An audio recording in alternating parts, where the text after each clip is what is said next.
Ladies and gentlemen, welcome back to podcast 24, the last regular session of season 2. Fucking hell, Chris. End of season 2, pretty much. Special is coming next week. It'll be at the end of the week because me and Chris are going to shift our timetables because obviously Christmas is a busy period for people like me and Chris. We are still working men. The podcast is still supported by us. But in mentioning that, I do want to thank the 1,160 subscribers. We deeply appreciate you more than you think. As always, this is Your Voice, Your Nation. I'm John, Sean, or Yucca, depending on who you're asking. I'm Chris. And thank you again for coming to us for our now last before our special. For today, I've got Unavoidably Unfair, the Secret Court Systems to Hear Parts of Palestinian Actions cases by The Guardian about how your lawyer and legal team are not permitted to sit there and argue on your behalf because of the Secret Service Acts that are monstrously undemocratic. Unavoidable. Where were we? I just had a moment where I've got to do that again. Give me a second, Chris. Oh, I've got two of them, that's why. Fucking hell. Right. For me today, I have got Unavoidable Unfair, the Secret Court System hearing part of Palestinian Actions case, where in court, your legal team has no legal ability to observe what's going on, and you have a special advocate that's argued in your favour to avoid any information about the Secret Service Act coming forward. That is monstrously undemocratic. There is the new party founded by Corbyn and Soldier, adopt the Your Party as its name. Talks over the UK's joining the EU Defence Fund has broken down, and France to intercept small boats now, finally, after pressure from the UK. They should have done that when we had the first in, first out agreement. Over on Chris. I've got the PM defends the budget. We'll go into that in more detail.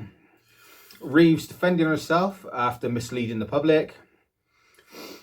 If I don't see your resignation soon, Reeves, there's going to be war. He's out for her blood. Farage is now complaining of a mansion tax. Yeah, we know why. All of his best mates. What was it next year? And then latest figures on refugees allowed to settle within the UK. And nurses left in the dark after Supreme Court ruling, and a 4-day week school week to be trialled. Wow.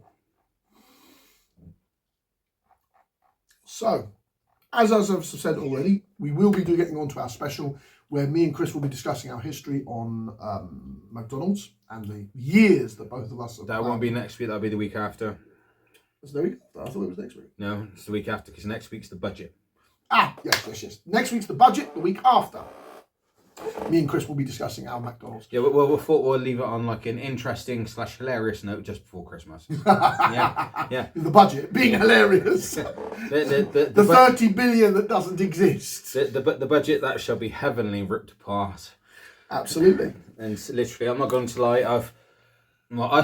He has. I want to expand his intellect. He has got me this so I can get more details on the budget. And obviously, I am correlating a lovely piece upon it. Absolutely. And we're going to sit here and we're going to discuss it. And it's going to be deeply entertaining, I suspect. Unavoidably Unfair, the Secret Court Systems hearing parts of Palestinian Actions case from The Guardian on matters of law. At some point in the challenge to ban of Palestinian action began, on Wednesday, the co-founder of the Direct Action Group will be asked to leave the courtroom 5 at the Royal Court of Justice, as will her legal team and most others present. Then the case will continue without them. When Hudus Amoria returns to the room, the special advocate, a secretly cleared barrister who represents her interest in the absence, will not be allowed to tell her or her legal team what evidence was presented against her Palestinian action. The special advocate must not tell her, even though that means she will not have a chance to rebuke them. Such is the nature of the secret court system, known as Closed Material Procedures, CMP, within which the legal challenge to the ban will be partly heard. Critics of the system, which can be triggered on the application by the secrecies of state, includes those who have worked within its structure. Angus McClowie, KC, a special advocate for more than 20 years, said CMP are inherently and unavoidably unfair. The justification for them is that they are the least unfair way of dealing with cases in which there is relevant material that genuinely cannot be disclosed to the party affected by it because of the sensitivity and potential to cause harm to the wider public interest, for example, national security if disclosed. You get nothing when you hide all the details of your secrecy. Because from me, that tells me your sources are unreliable, they are unable to be scrutinised in the court of law, and they are incapable of being brought up against critiques. That will use democratic language, because we are in a democracy, apparently, where we should be able to rule by the point of law, apparently, where society should maintain itself by the letter of the law, apparently. This makes a mockery of that entirety. Explaining why they took such actions, he said, even accepting that the inherent unfairness, which cannot be justified in the additional unfairness case by failure to support the systems properly over many years. His complaints include a long delay in the commissioning, delivering all of the government's response to a review of CMPs. Additionally, the Ministry of Justice did not accept all of the recommendations. Before CMPs were extended by statute in the Justice and Security Act of 2013, they were previously limited to immigration and deportation hearings. Many judges criticised them in ruling.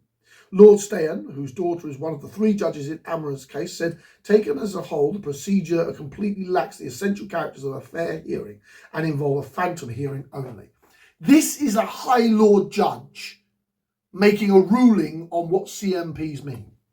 This is a disgusting reality we live here in the United Kingdom, that we cannot scrutinise the evidence because of national security needs. You gain nothing when you hide what you need from the general public and the eyes of the law, and failing to grant citizens the lawful ability to rebuke what is being said about them. This is morally bankrupt. Lord Kerr said evidence which has been insulated from challenge may positively mislead the right to know the case that once opened make to have the opportunity to challenge it occupies a central place in the concept of fair trial. So if you cannot change evidence, you are not in a fair trial. So the entirety of where Palestinian action goes because of CMP is not a fair trial. It's completely unfair. The justification behind it is unlawful. And yet we're apparently a democracy, Britain. We live by the rule of law. If you're white, if you don't want to stand up against Zionism, if you disagree with the social behaviour of a certain very elite clique who insulate themselves from any form of criticism and allow politicians like Keir Starmer and Beddock to crow over how much more Zionist they are, when a football match just recently got banned from being with Aston Villa because of the way that certain Israeli hooligans behave. But 2 powerful British politicians stand up in Parliament crowing about how more Zionistic they are than each other. This is a systemic problem with our society and our culture. We need to reclaim our courts, our politicians, and our social justice. This is morally bankrupt. Even the discussion about whether the closing procedures are necessary and inevitable take place in secret, and at the end of the case, they will be open and closed judgments, with the latter restricting it in the same way as the procedures. Critics say judges bear a heavy responsibility to limit the frequency and extent of CMPs, whilst confrontationally with lawyers pleading national security. In Palestinian Action's case, material that the Home Secretary initially wanted to be enclosed has been released into open, some of it after the Lady Chief Justice, Sue Carr, probably one of the best justices we've got, hearing an appeal against the decision to grant permission for the legal challenge after receiving a note about specific evidence to be heard enclosed. Told the government legal team, we don't really understand why it has to be closed. This is where our justice system is. We have fucking hidden courts. Is this China? Do we live in fucking China now? Because if we do, me and Chris would like the Chinese prosperity. You know, where we don't have to struggle to pay for our bets. If we're going to live in an Orwellian fucking society, Britain, we should at least have the benefits, the financial benefits. But we know the corporate fucking elite of Britain won't do that. You see, in China, you lose your voice, your right to protest, a lot of everything else that goes on in China, but the state will look after you. You feel looked after, Chris? No. I feel taxed out the fucking air holes, let alone anything else. Do you feel secure? Do you think your streets are safe? I feel I'll check the street more better than a fucking copper would, but I'm bound by law not to interfere. Yeah. The type of work I engage in, I know that the British police force are stretched mega thin across the entirety of my county of Gloucestershire. I don't know how bad it is in the cities because I haven't been back to one in a long time, but I'm telling you this now. If we are leading in this direction where courts can have hidden justice, where the fuck is my security? Where is my protection? Because you provided none of it. And if you provided none of it, this is called tyranny. And you can stick that up your fucking arse, Kerstemmer, Bennock, and everybody else with their tongue up the fucking Zionist's arse. I mean, I'm disgusted by it, Chris. It's an example of what's wrong with our country. It's just going to go wrong. Because you can't turn around and say, oh yeah, our justice system is fair and just. It's not just. It's not. This is a key factor. CMPs are not just. You can't say it's fair and just if you don't allow both sides to dispute the evidence. Regardless of whether they classify it as classified secret due to national security, then you should turn around and review the evidence and release what is needed to so both have a fair trial before it even takes place. Not turn and go, no, you can't look at it. The very nature of CMPs are morally bankrupt. The very nature of them are morally bankrupt. Because I'm going to be a small conspiracy theorist. I don't like to do conspiracy theory.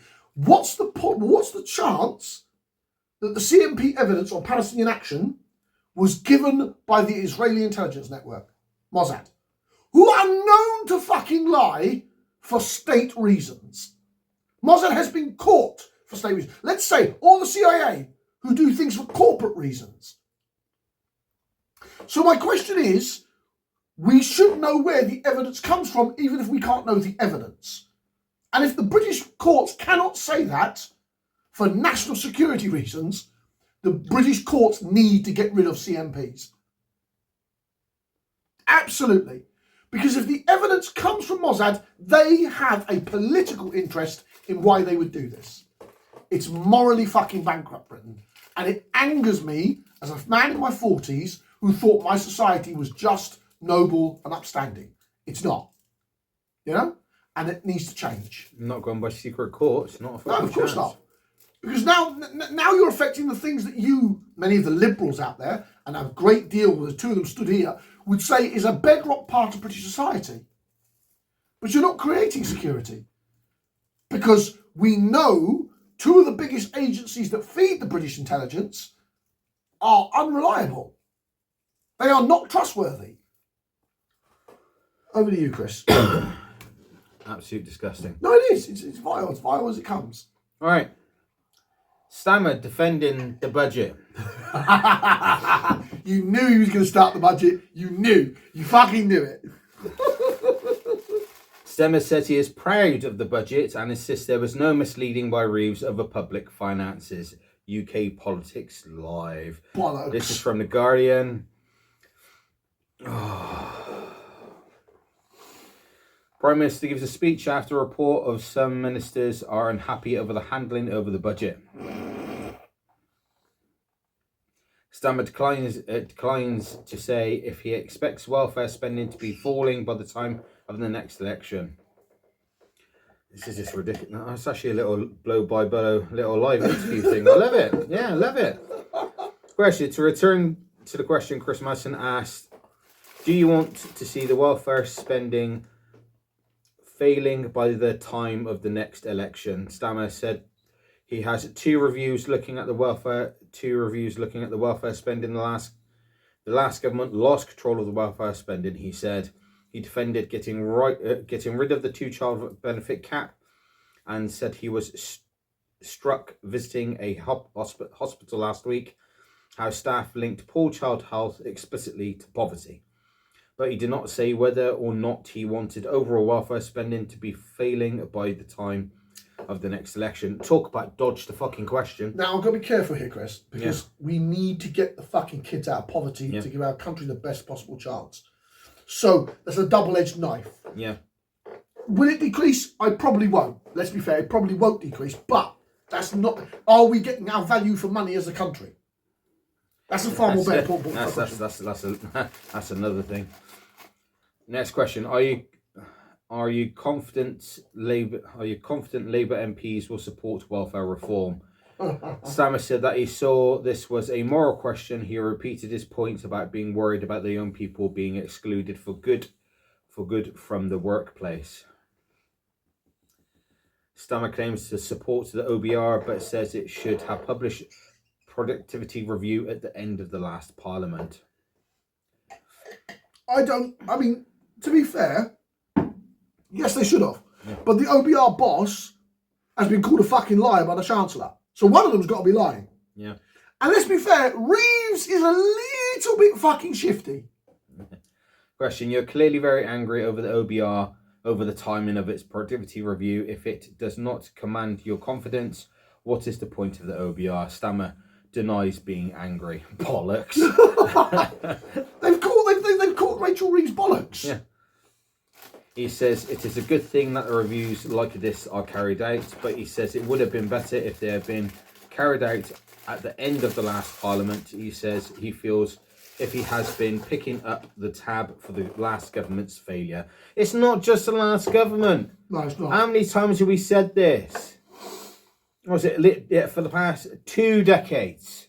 We've had this come in. Yeah, 2 decades. Yeah, that includes the last Labour government as well. And the near hung parliament that Cameron led with the Liberal Democrats. And that, yeah. So literally, I'm sick and tired of the Labour going, it's the Conservatives' fault. It's everyone's fucking fault because you're all a bunch of idiots and did not turn around and sort this shit out where you were meant to. Let's get that straight off the bat. Yeah? It's not one parties, it's all parties. Yeah? We've had 5 governments in the last 20 years. Yeah, 5 governments in the last 20 years. That's Labour, Conservative, and a split government with Lib Dems as well. We had a Labour government led by Tony Blair from 1997 to 2007. We had a Conservative Liberal Democrat coalition from 2010 to 2015. Conservative government led by David Cameron from 2015 to 2016, Theresa May 2016 to 2019, Boris Johnson from 2019 to 2022, Liz Truss from September to October 2022. Head of letters! And then lastly, Rishi Sunak. So we had a stack of Conservative Prime Ministers because the Conservatives couldn't stop infighting. But in the last 20 years, we have most definitely had multiple 2 Labour governments, 2 Conservative-led governments, because the Conservatives were definitely leading the Liberal Democrat one for that 5 years by David Cameron. So, literally, you can't turn around and start blaming everything on Conservatives. I'm sorry. It's not true. Get your head out your ass. Look at your facts. Get your shit in order. To be fair, we shouldn't really call her the Prime Minister. No. That wasn't Prime Ministerial time frame. He says he is very supportive of the OBR, but he says the release of the budget document by mistake was a massive discourtesy to the Parliament. No, it's called revealing your fucking hypocrisy, you piece of shit. It is. Yeah. Let us be very, very clear about this. If the OBR, the Office of Budget Responsibility, turns around and says, is it responsibility? Office of Budget Responsibility? Is it Office Budget Records? Something like that. Yeah. The OBR, if their job is to give clarity to Parliament, which is the sovereignty of our country, about what the government is doing, the government can't wiggle from that. They really can't. And if the decision of publishing on Friday the pre-budget advice to the Treasury, this is a critical point of view. Our nation needs to know this. And if she has delivered us out of 30 fucking billion, which is a black hole that didn't exist, the Chancellor has to go. The Chancellor has to fucking go. You lied, you go straight off the bat. Especially to the tune of 30 fucking billion. Yeah. Summer declines to defend OBR's decision to publish on Friday its pre-budget advice to the Treasury. Wasn't it misleading for Reeves to talk about the productivity downgrade when she had been told she was heading for a budget surplus, and it was right for the OBR to reveal on Friday as its advice to the Treasury? Stammer repeats his point about not accepting Reeves was misleading, and he says for Richard Huggies, the chair of the OBR, to explain why he published those figures. It's like a frigging nurse fighting and he's avoiding a question. Oh, I know. Stammer questions why the OBR chose to carry out productivity growth review when Labour came to power, not before. Question from Christopher Hope from GB News. Oh, freaking GB News. Yeah, well, how can our viewers trust anything that you say? Stammer says the government started by budget process in a bad way. Having 16 billion less than expected was a very bad starting position. He queries why the OBR decided to review productivity growth when Labour came to power when it had not done that earlier, but then suggested that it is something he just has to accept. Yeah, because they turn around and that's their job, to review shit. Just because it happened when it did, I don't give a shit, Stammer. It's called accept it. This is just proving the fact that you're a fucking chocolate teapot and useless. Robert Preston, ITV's political editor, goes next. He says he has covered budgets for 35 years and never known one of this shambolic apart from Liz Truss. The woman who lasted a month. Yeah. Stammer defends the budget. The NHS was on its knees when Labour came in, he says, and says when he visited a hospital afterwards and said the government was cutting £150 off energy bills, nurses clapped at that point. He says he is proud of that. What are you going to do to improve links with the EU? Stammer says he has negotiated a reset deal with the EU, and he says a new SPS deal should cut food costs. Yeah, no. So get back to the claim. She claimed that there was a 22 billion black hole in the public finances left by the Conservatives, saying the tactics of the wealthiest have helped close the gap and fund the NHS. Yeah, it'll be covered in when it with Reeves defending himself. Yeah. There was no misleader. Stammer defends Reeves against claims she was not honest about the pre-budget state of public finances. Question from Beth Rigby from Sky News. Reeves did mislead the people because she told people about productivity downgrade without telling people that the other revenues offset that. A cabinet minister told me this morning. They felt misled. Stammer does not accept that, he says. Look, there is no misleading and I simply don't accept it. And I was receiving the numbers. He says because of the productivity review, the government had 16 billion less than it otherwise would have done. The review has not been done for 15 years, he said. He says starting that excuse with the 16 billion less than we might otherwise have had. Of course, there are other figures in this, but there's no pretending that that's a good starting point. To suggest that a government that is saying that is not a good starting point, it's misleading, it's wrong in my view. No, it's called... Oh. Yeah, completely.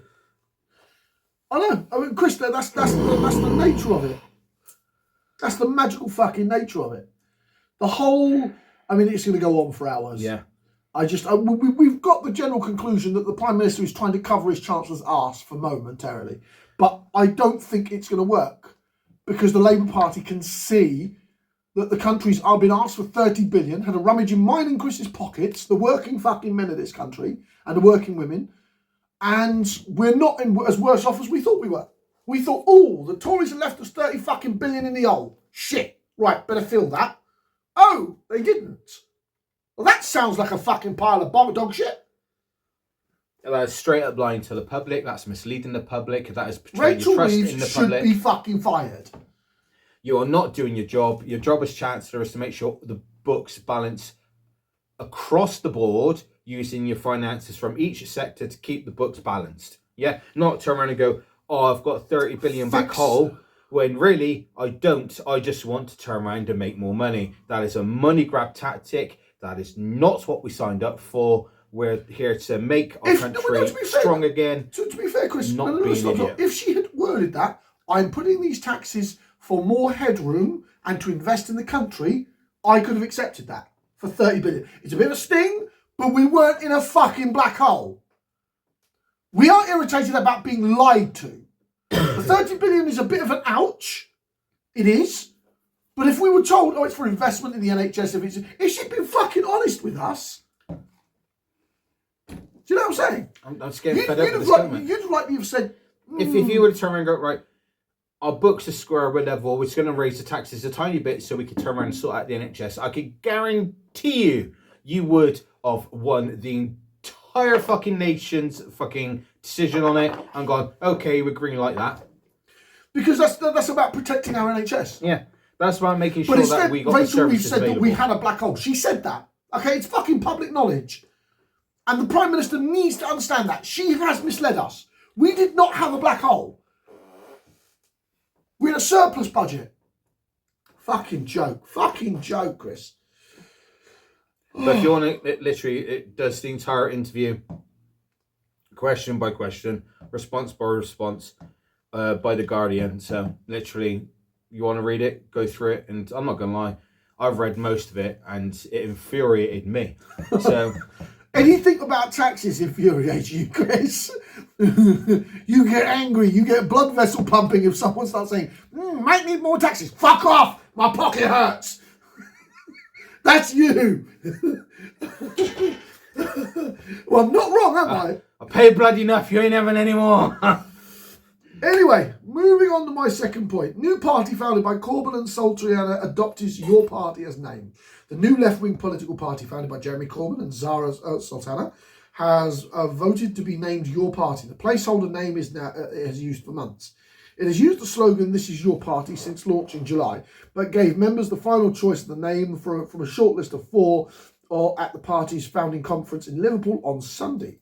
The party also opted to be led by ordinary members rather than a single leader, avoiding a potentially explosive leadership race between Sultana and Corbyn. A Your Party spokesperson said the name reflected the party's mission to transfer wealth and power from the few to the many. It was a Your Party all along, the spokesperson said. This weekend was a festivity of democracy, breaking with the Westminster's mould of top-down politics. That's what we were offering the voters across the country, a genuine new kind of politics. Lovely sentiment. Beautiful sentiment. Can you stop the infighting? Can you possibly stop the fucking infighting? You see, this is why I'm not a far leftist, or even a leftist, generally speaking. I'm more left than Chris. It's not a huge difference between the two of us, you know. We're generally quite centralistical people. But the reason that I'm not is the same thing Chris says.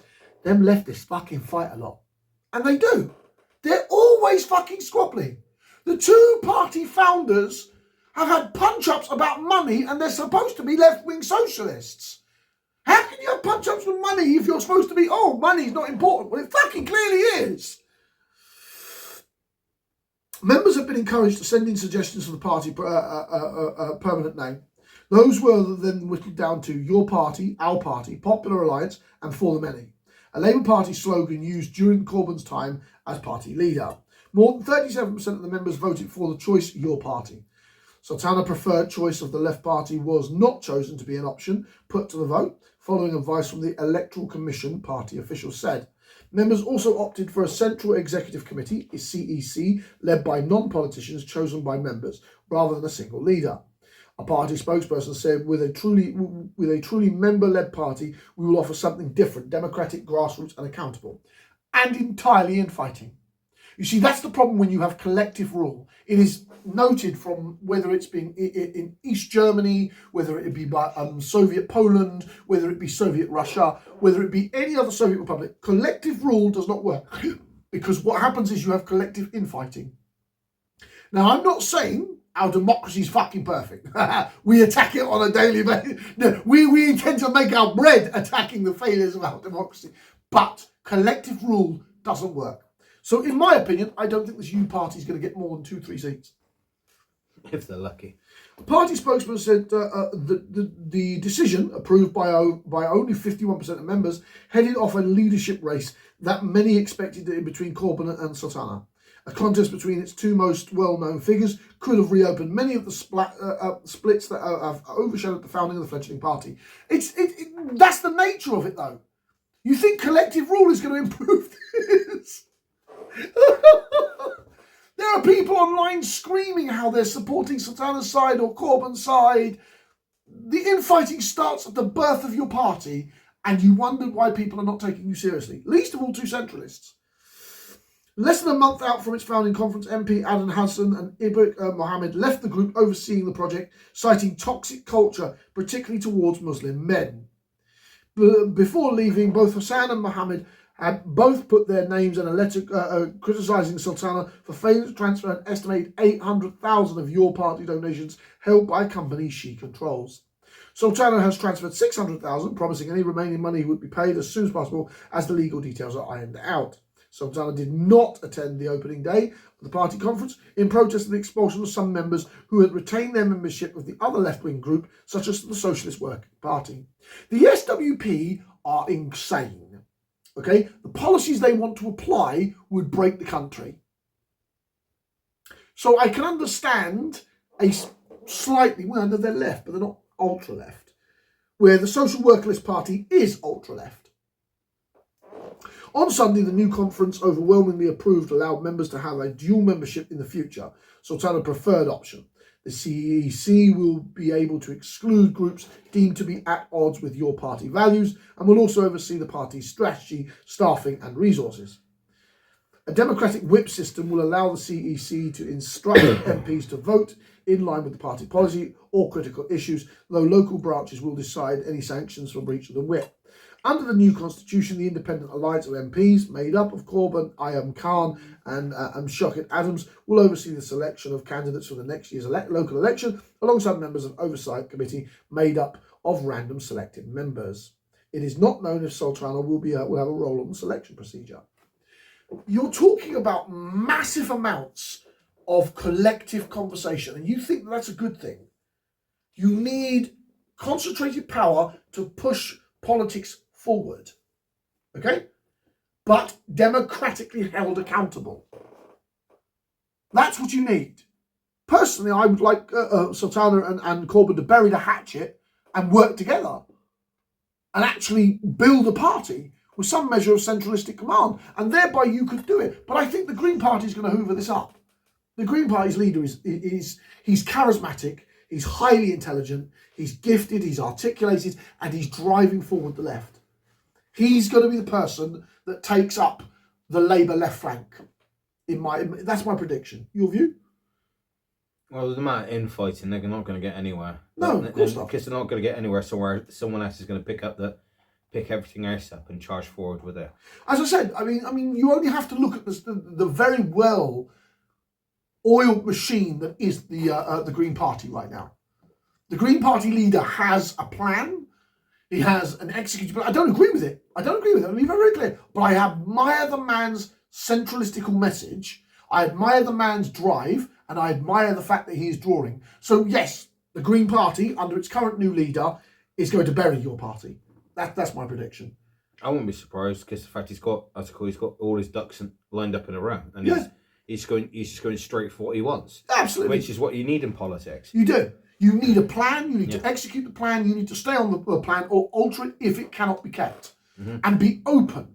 But you cannot be having this collective. We don't know who these committee members are. There's no naming list for them. This smacks of fucking communism. And I'm sorry, communism doesn't work. It's a beautiful idea. Let me be very clear. I've read enough of communist material, Karl Marx included, to understand that the concept behind communism is beautiful. It's just unapplicable. Humans are greedy fucking creatures. We are the fault line. Not the system. We, the human nature, is the fault line. Closing thoughts? As you said, the Green Party is going to hoover up the rest of your party because you can't stop infighting. And if you can't stop infighting, you're not going to get anywhere. So yeah, no, completely. And unfortunately, that is the answer. I like to refer it to as I call schoolyard tactics. Right? Yeah, just remember back to when you was in school and the schoolyard. You literally had different groups, but the one that turned round and had its views and had its goal for making school a good place to do, ultimately won at the end of the day because of the fact that they were determined and carried on and didn't give a shit about anyone else. Yeah, no, completely. Anyway, over to your second point, my boy, as I've done my second. Reeves hits back at claims she misled the public. I don't know, our titles would probably say, Reeves, why have you not quit? Rachel Reeves has responded to claims that she misled the public over the size of the fiscal repair job. she faced while laying out her November budget. This claim after the Conservatives claimed that the pessimistic financial forecast Reeves laid out ahead of the budget was inaccurate after the Office of Budget Responsibility, the OBR, Yes. released the data to show it was not as bad as we feared. On Sunday morning, Chancellor said that, of course, she did not lie to the public with her forecast at the start of the month. She said, anyone who thinks that there was no repair job to be done on public finances, I just don't accept that. I will hold my breath here. I will hold my temper back. We needed to build more resilience, more headroom in our economy. That's what I did, along with the investments in the NHS and cutting bills for families. In the weeks leading up to the budget, it was speculated that Reeves would be preparing her budget around a gloomy economic forecast from the OBR. These predictions were fueled further when the Chancellor flagged that weaker productivity in the UK economy had consequences to public finances in the medium of low tax receipts in Downing Street address on November the 4th. This was met with criticism from the Conservative leader, Kemi Badenoch, who said this was misleading, given that OBR had already shown her data to indicate the situation was not as negative as previously anticipated. When the OBR did publish its results, it found that lower productivity had knocked 16 billion of expected tax receipts, and a significant chunk of this was balanced out by inflation and higher wage growth, resulting in a surplus of 4.2 billion against Reeves's borrowing rules. However, on Sunday, she highlighted that this would still have been the lowest window of headroom at any Chancellor had to play with. Additionally, she said this did not factor in policies such as obligation of two-child benefit cap, which was forecasted to take 450,000 children out of poverty, her U-turn on cutting winter fuel payments, and her welfare reform. Speaking to Sky News on Sunday morning with Trevor Phillips' show, she said, if I was on the programme today and I said I got 4.2 billion surplus, you would have said, and rightly so, that is not enough, Chancellor. She also pointed out, in context of a downgrade in productivity, which cost 16 billion, I needed to increase taxes, and I was honest and frank about that. No, you fucking were not. Lying bitch! Frank about that in the speech that I gave at the beginning of November. Sorry, I'd cut you, my boy, but fucking lying bitch! I got a thing on that. If you knew you had £4.2 billion in surplus, and just tell us you needed headroom. Yeah. And you literally come to us. There is we're in better circumstances than I originally thought. We have £4.2 million headroom.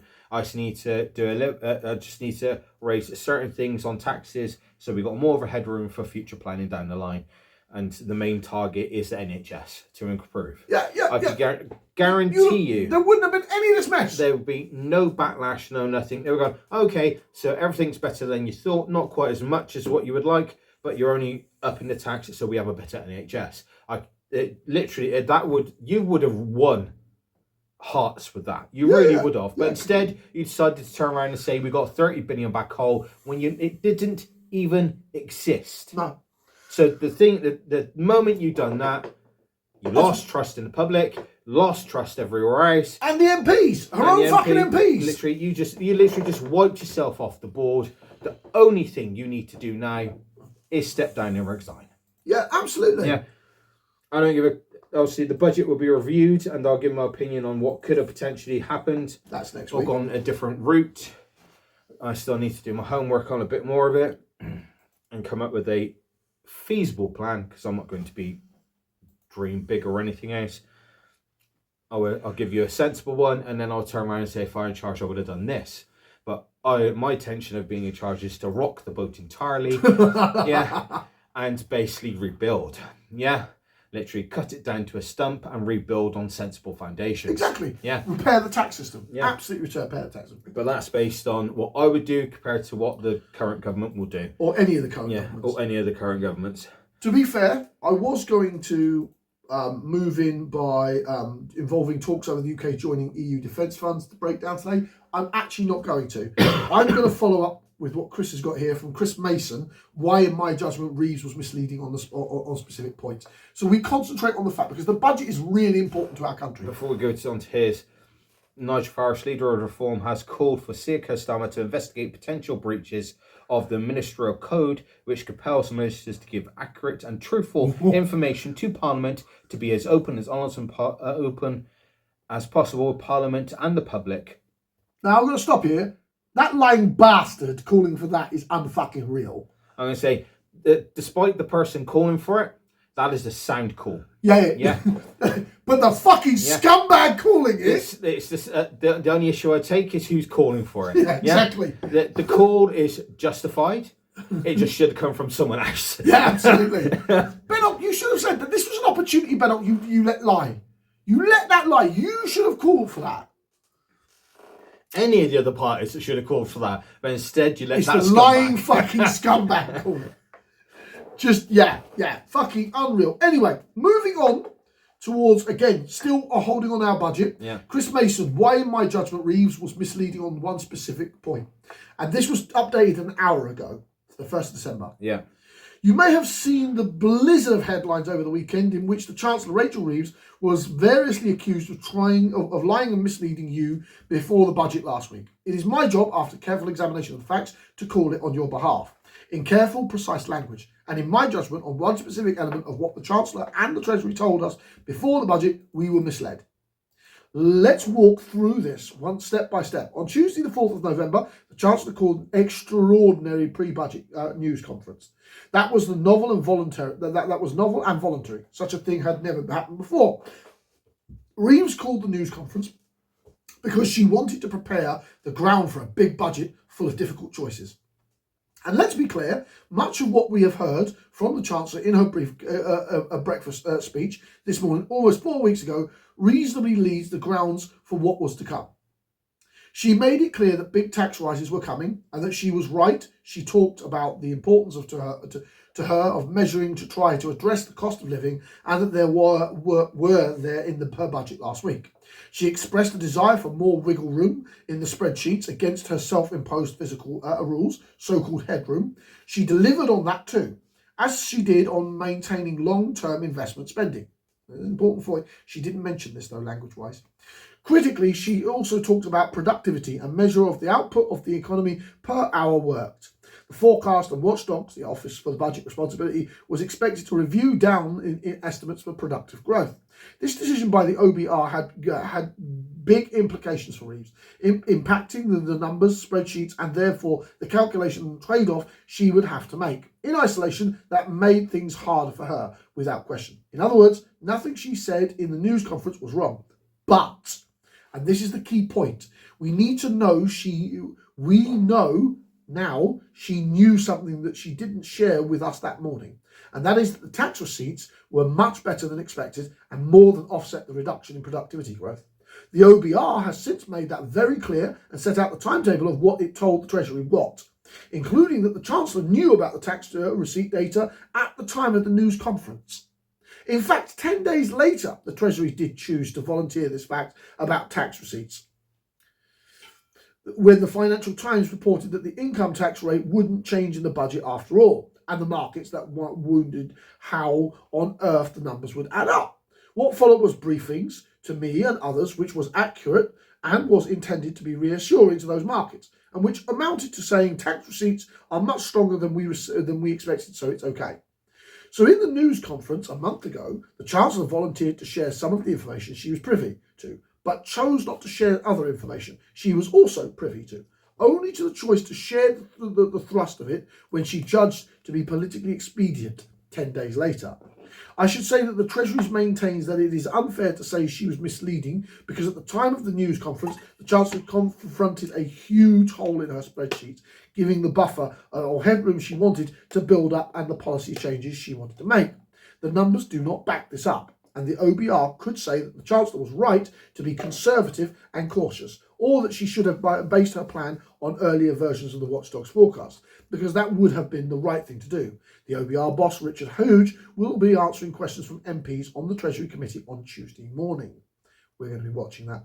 But the word of the day left an impression that not only Not once with the facts we're later to discover, which the Chancellor knew all the time. She knew. She fucking knew our tax receipts were better when she made that assessment.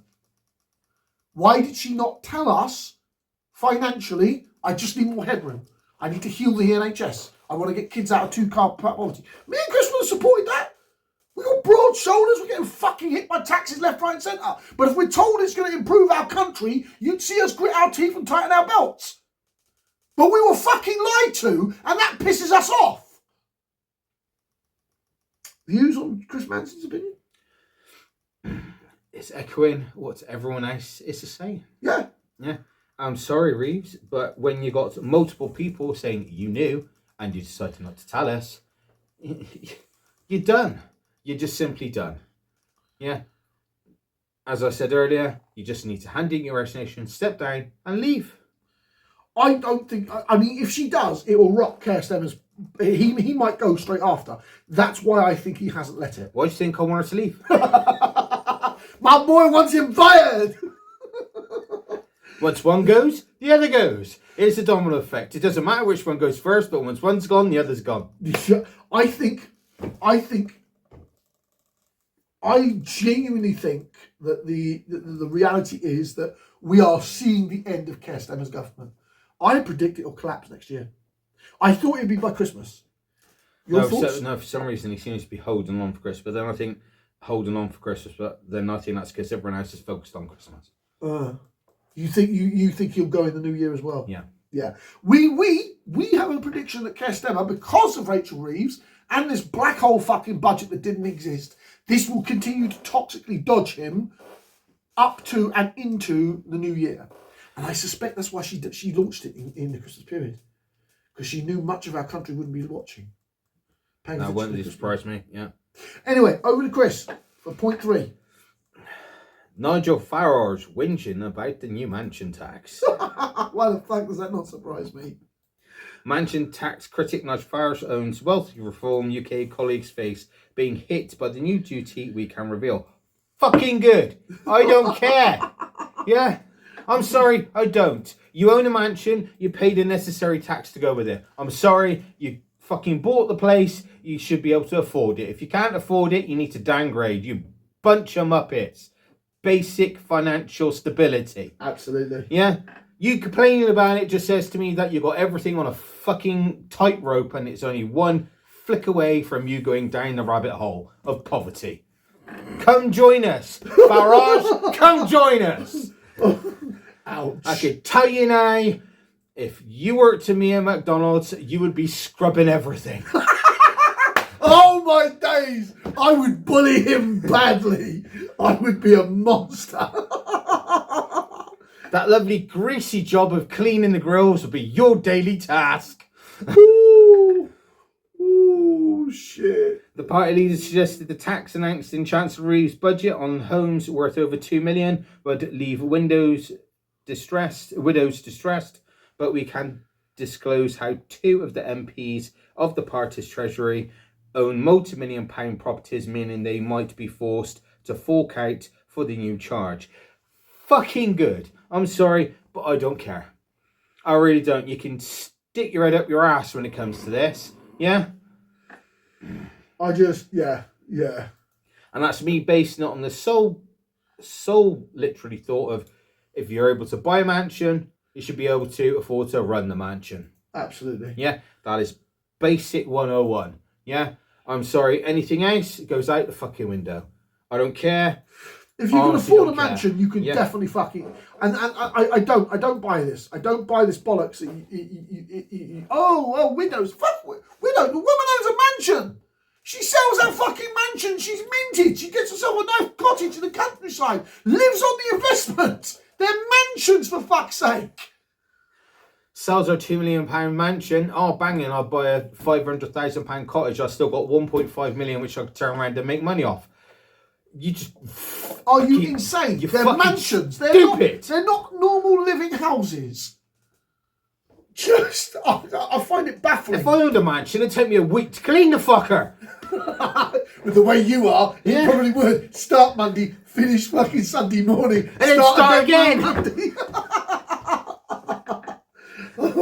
Because you'd never fucking you'd never hire a cleaner if you didn't know them personally. I want to watch this cleaner because he's a freak. I can put down a coffee mug when I was in his place and he'd look, has that got a match? Are you putting rings on my table? I'm like, motherfucker, I've just put it down. He goes, yes, I know, but it stains in the first couple of minutes. I'm like, for fuck's sake. He is that bad. He really is. He's the woman of fucking male cleaners. I'm not denying it. No, you're not. Of course not. But no, I find this mansion idea a waste of fucking time. Farage is complaining about this because he wants to protect his investors. And Bennock is closing the gap between the two of them.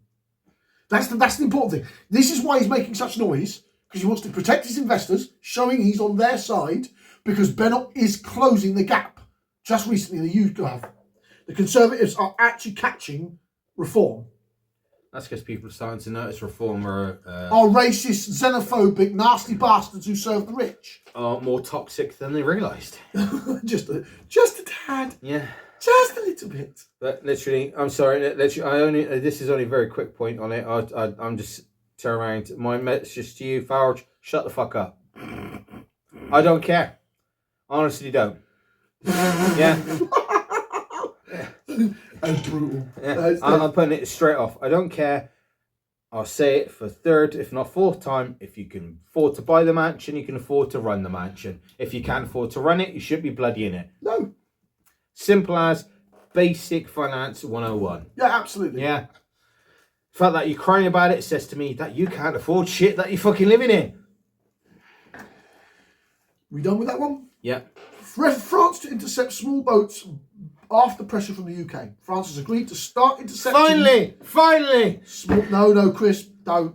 You might not like this. In the Channel, following months of pressure from the UK.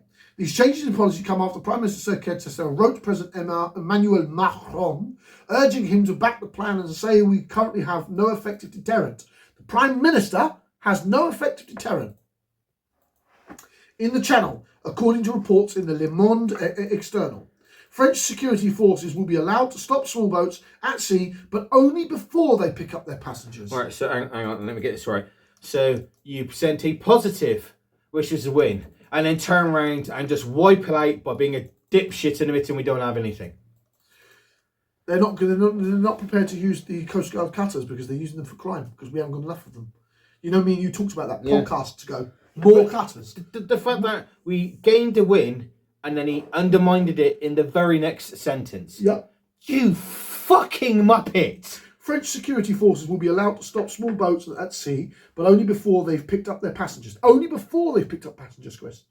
The Maritime Police Force has confirmed to the BBC, French police have rarely intervened to stop the overcrowded boats leaving the coast because it is considered too great a risk to both officers and the civilians.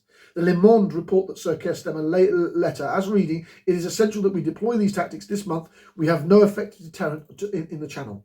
The Prime Minister has conferred that we have no deterrent. Where are our customs inspector cutters?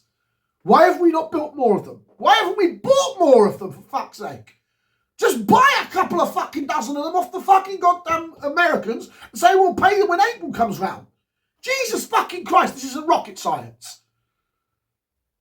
Hypothetically speaking, John as Prime Minister, Chancellor Bailey, go over to America and get us 24 fucking cutters. We'll pay them on tick. It's fucking Europe and America. We always pay our bills.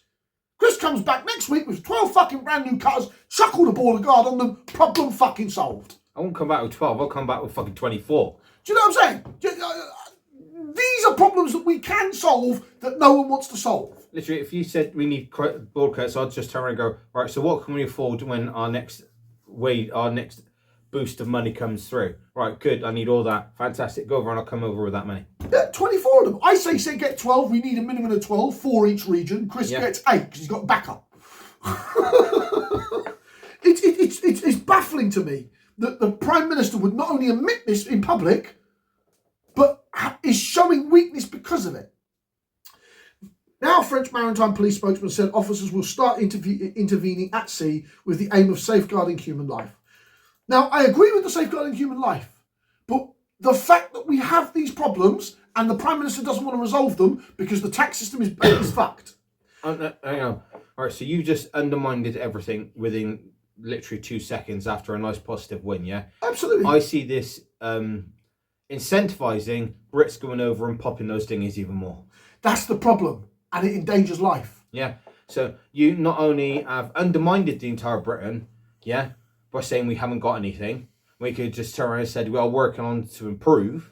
Yeah. That's not saying we haven't got anything, but that's also saying we're working to improve on it, which will then turn around and deter holidaymakers going to France onto the beaches and popping those boats. Yeah, you can see it happening. Yeah. And it will endanger life. And it will endanger not over the British civilians that are going over on holiday, then the French police, which would then have to get involved. And plus, also the innocent civilians who are trying to get to Britain because they have no other means to get here. Yeah, plus the people that are trying to get on the boats.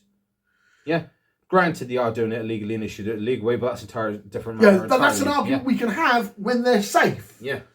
The fact of the matter is, this is mind-numbing. You're incentivizing danger. Yeah. And you're a fucking muppet for doing it. The decision to intervene at all is a significant step forward following the short-lived charge towards a more aggressive approach this summer, driven by former Interior Minister Bruno Retalia. I apologise for your name, sir. The BBC reported in March that Retalia wanted these interceptions to begin, but had conceded it was a difficult issue for his government to solve because of their maritime policy rules. In the run-up to July's summit between Sir Keir Starmer and President Macron, the BBC witnessed French police wading into the seas south of Boulogne to slash the sides of boats. But the French authorities insisted that this incident did not reflect any broader change in strategy. And on the UK side, there seems to be a surplus that it has taken so long to resolve the problem. Ratulia has already identified and said he would fix it. Now French authorities will again be allowed to intercept boats before they pick up migrants, passengers from the beaches of northern France. It is not clear how the small boats will be stopped.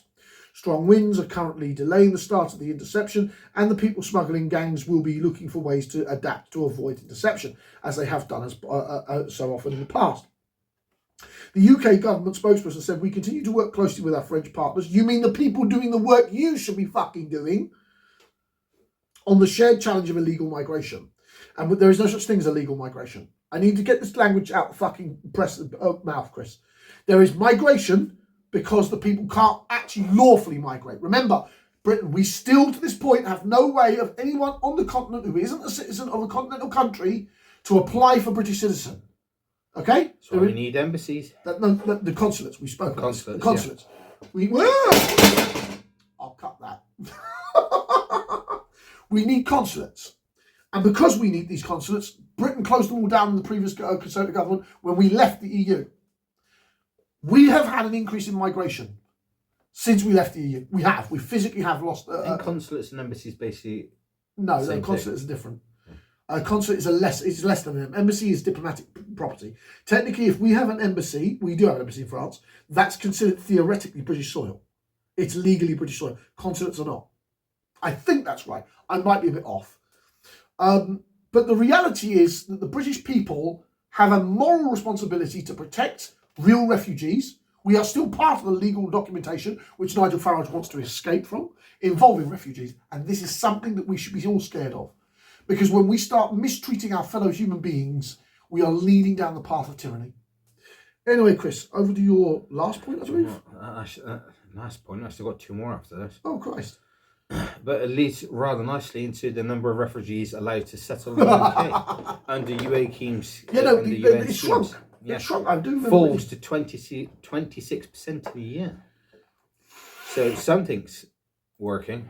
Yeah, and as I said, with the boats being intercepted, that's a good thing. It's a good thing that they're being intercepted, Britain. Yeah. Let's not take away from that, but it's terrifying that the British government are not capable of solving this problem themselves. The number of refugees allowed to settle in UK after the UN facilitated schemes has dropped by more than a quarter in a year, according to the figures released by the Home Office.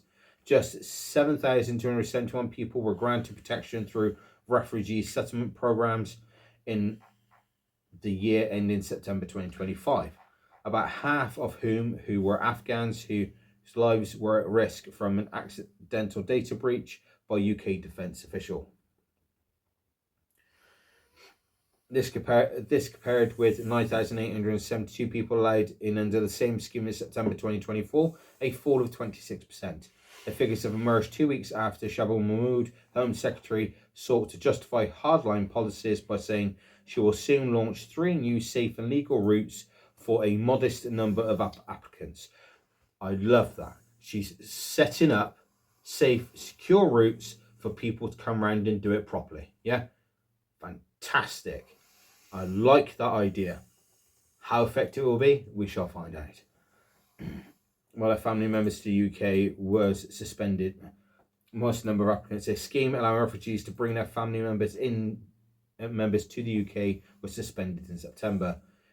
Evanil Solomon, the chief executive of the Refugee Council, said figures showed that the existing safe and legal routes are disappearing, forcing refugees to instead seek illegal routes such as small boat crossings. He said the sharp fall in resettlement numbers shows that the few safe and legal pathways we had for people escaping war and prosecution to get to the UK are disappearing just when they are most needed. When legal routes aren't available, people are pushed towards smugglers, dangerous journeys, the suspension of family reunion, a route that overwhelmingly helped women and children, only makes it harder for families to stay together safely. It's terrifying that we're even having this conversation. That's the problem. If the government truly wants to take out the gangs and stop channel crossings, they need to set up how many people it's intended to help each year, and how it will grow safe routes to families, have a genuine alternative to perilous journeys. Absolutely. That is a very... If we have legal channels to move things through Britain, you avoid these problems. That's where we need places they could turn around and claim refugee status on the borders of France, Spain, Greece, Portugal as well. And fuck it, do it in Morocco too. Do it in Morocco. Any border with the EU that gets to the UK. Yeah, we need one everywhere. Yeah, because then they got a legal route to then turn around and go through. It'll then reduce the amount of people trying to get in through smuggling gangs and everything else. Therefore, will hit the smuggling gangs and it will start shrinking them.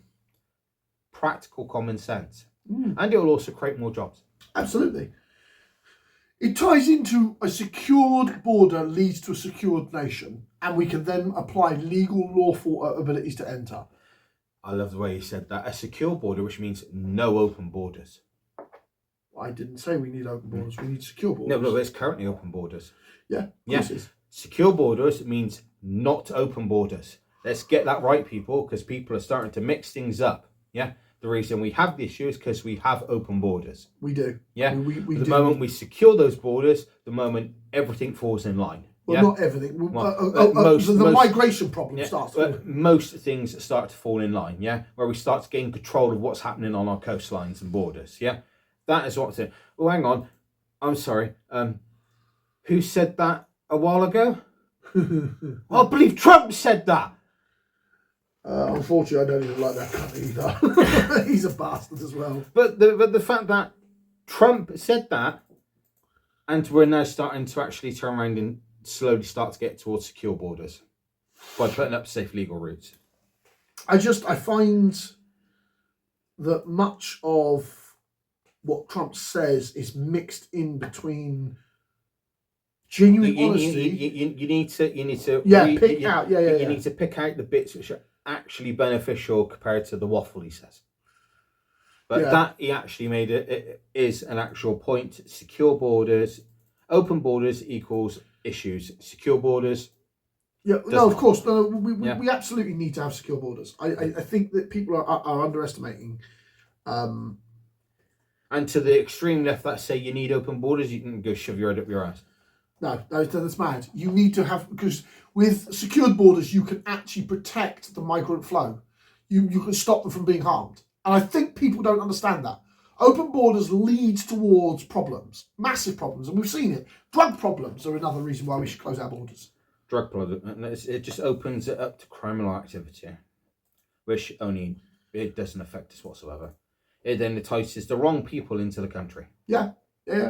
You don't have a control over what. And that's the reason why we keep seeing rises in rapes, stabs, murders, and drug trade, everything else by unregulated foreign people coming in.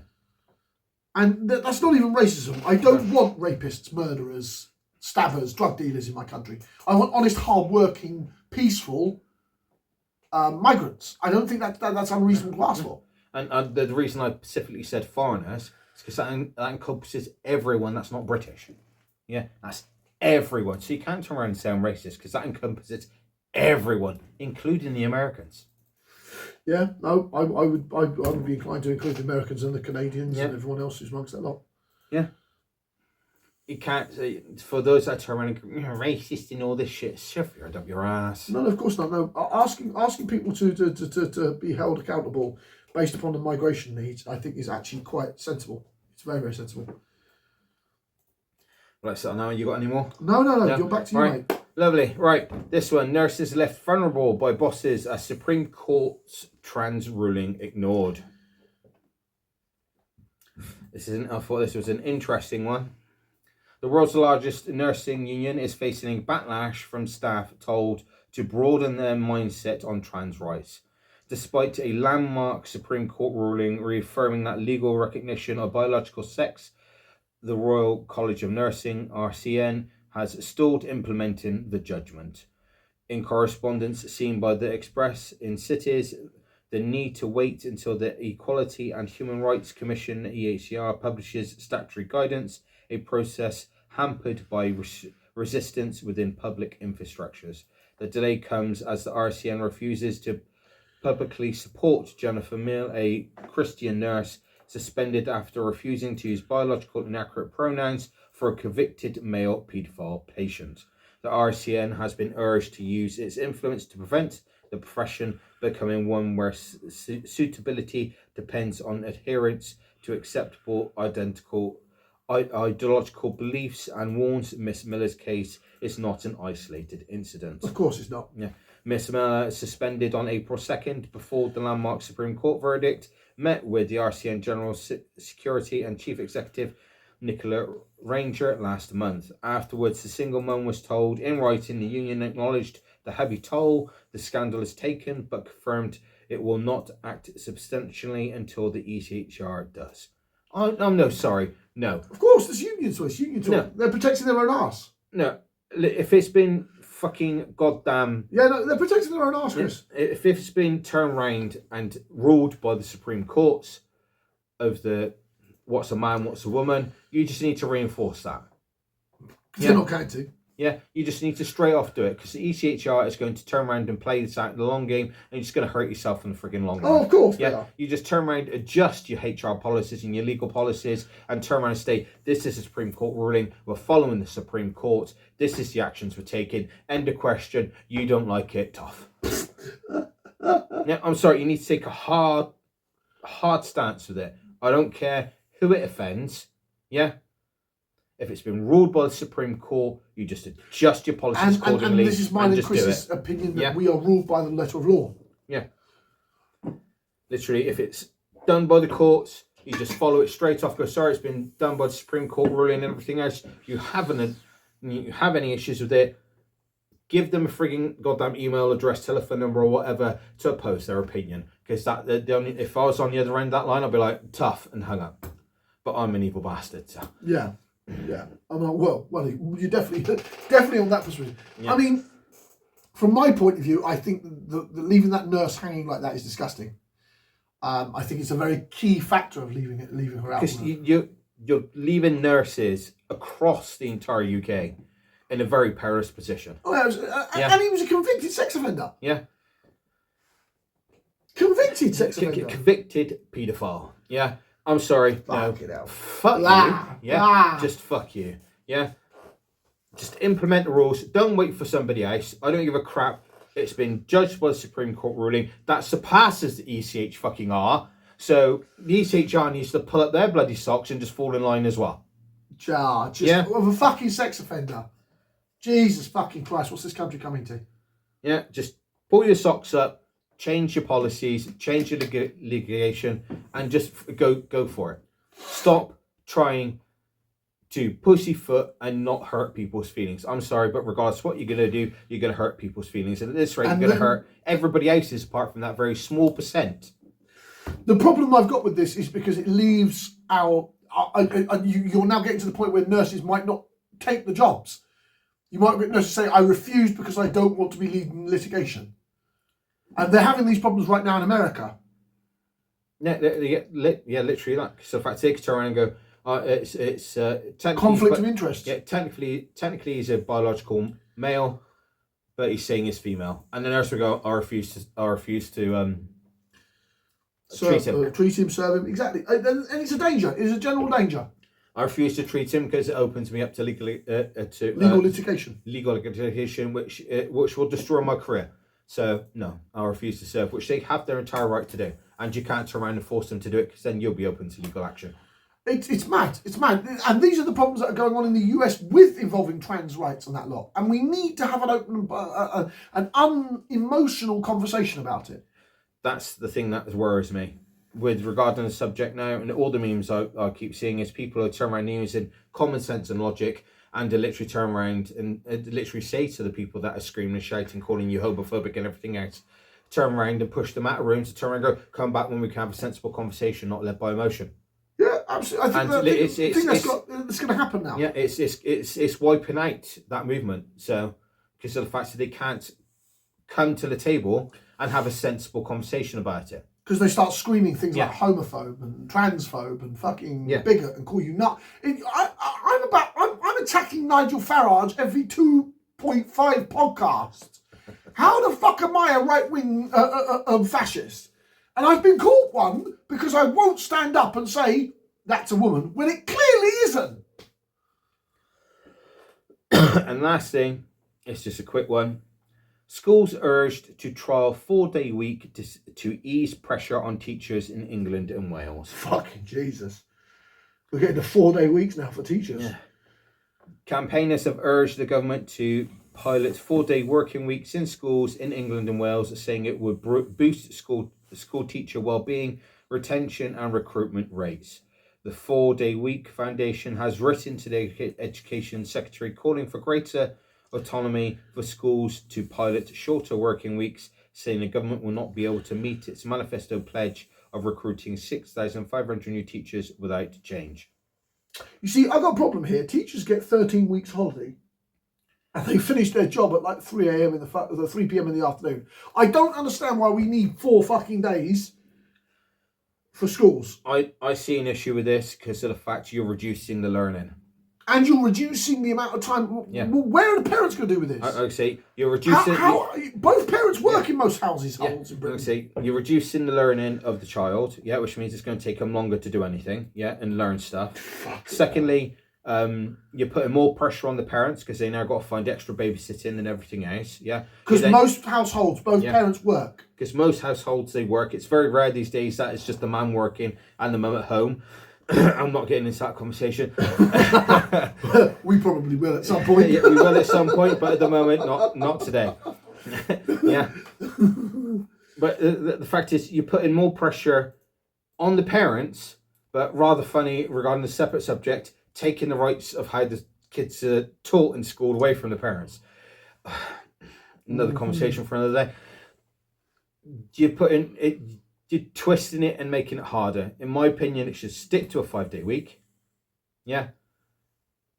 Maybe adjust the learning routine within the school. Maybe change the break system or whatnot. Or better still, if you want to relieve the things, shave an hour off each week.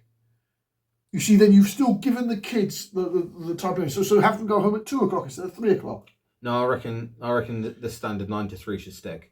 And then you just increase your break. So it then gives the child a chance to process it and then go back in with a fresh mind for the next one. Okay. Yeah. Okay. Yeah. That's dumb. It's open for conversation, but the idea of giving 4-day schools, I think, isn't going to work. Because you don't have 4-day school infrastructure. And to decrease the pressure, pay the fucking teachers correctly. Yeah, absolutely. Yeah. And to give them a structured thing where you turn around and... I know they turn around and say, teachers need to have 13 weeks off anyway. Then fucking cancel it and tell them they have the 13 weeks to prep for the year. Instead of trying to teach plus prep at the same time. If they have the prep time, then have the teach time, that's two separate things, which will then be easier and release the tension off the teachers. That's just my thought, yeah? Because the fact then you'll be increasing the wage of the teacher, yeah? If anything, that will then turn around and incentivize. I reckon that actually work in our favour, to be honest. It may I understand why they want the 4-child policy. Yeah. They want the 4-child policy because they see it working in Europe. Britain does not have 4-child policy infrastructure. You see, this is where the problem is. When you're trying to copy European models, you need to copy the entire model, including the tax system, including the infrastructural problems with nurseries and that lot. We do not have 4-day school infrastructure for the UK.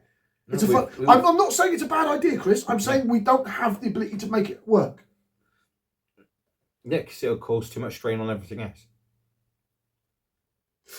Oh yeah. I fundamentally think that this is going to be a flawed system. You could trial it, fair enough, but then you need to make sure you have everything planned out in advance. You need to make sure that the parents know so they can adjust their working schedules accordingly. So they have then time to find babysitters, childcare, and everything else. Yeah. But if you turn around and just slap it on them within a week, that isn't giving them time.